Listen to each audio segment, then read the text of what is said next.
بسم اللہ الرحمن الرحیم۔ دعوت اسلام کے تمام معززین ساتھیوں کو محمد منیر کی طرف السلام علیکم۔ دوستو، آج ہم بات کریں گے یزید کون تھا۔ تو عام مورخین نے یزید کو ایک شرابی خور، زنا خور، بندروں سے کھیلنے والا اور اسلامی احکامات کی نسب بے اعتنا قرار دیا ہے۔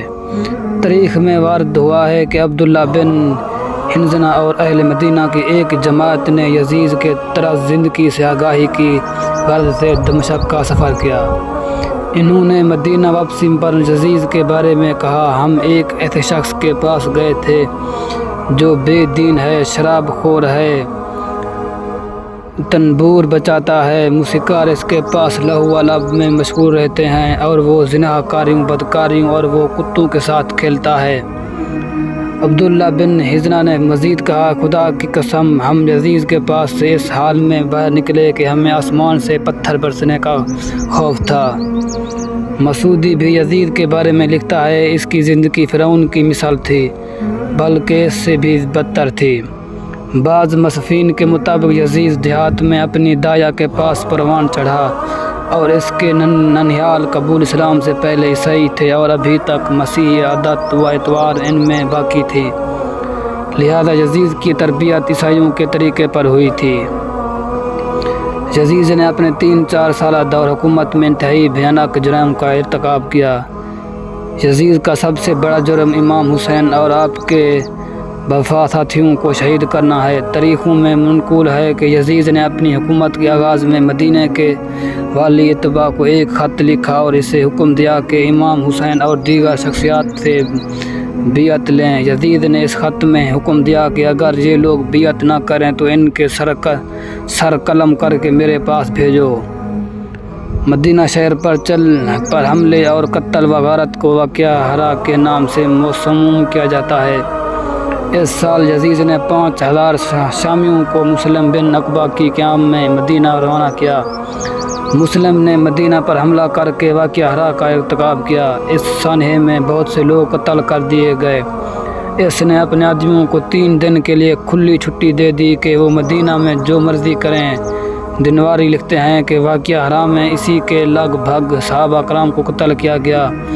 مہاجرین و انصار میں سے 700 اور باقی مسلمانوں میں سے 10,000 افراد کام آئے۔ اس کا ایک اور جرم مکہ شہر پر حملہ اور کعبہ پر سنگ باری ہے۔ مسلم بن عقبہ واقعہ ہرا کے بعد ابن زبیر کے ساتھ لڑائی کی عرض سے مکہ کی طرف روانہ ہوا، مگر راستے میں ہی ہلاک ہو گیا۔ اس کے بعد حسنین بن نمیر کو لشکر یزید کا سپاسالار مقرر کیا گیا۔ شام کے سپاہیوں نے مکہ کا محاصرہ کیا اور من جیتے اس شہر پر حملہ کیا، حرم کو آگ لگا دی۔ اس واقعے میں خانہ کعبہ منہدم ہو گیا اور لوگوں کے بہت سے گھر نظر آتش ہو گئے، اور سن 74 میں یزید کی ہلاکت کی خبر مشہور ہونے کے بعد سپاہی شام واپس آ گئے۔ شیخ عباس کمی نقل کرتے ہیں کہ 14 ربیع الاول سن 74 کو اس کی ہلاکت دن ہے۔ طبری لکھتے ہیں کہ یزید 15 ربیع الاول سنہ کو جمعرات کے دن سہیل تقویش لکھتا ہے کہ یزید حوران کے اطراف میں 3 سال 8 ماہ اور 14 دن کی حکمرانی کے بعد ہلاک ہو گیا۔ اس کی موت کی علت کے بارے میں نقل ہوا ہے کہ وہ ایک بیماری کے باعث حوران میں ہلاک ہوا۔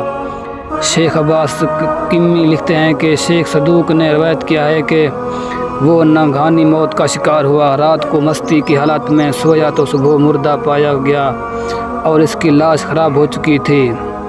اس حوالے سے دیگر اقوال میں بھی نقل ہوئے ہیں جو زیادہ اہم نہیں ہیں۔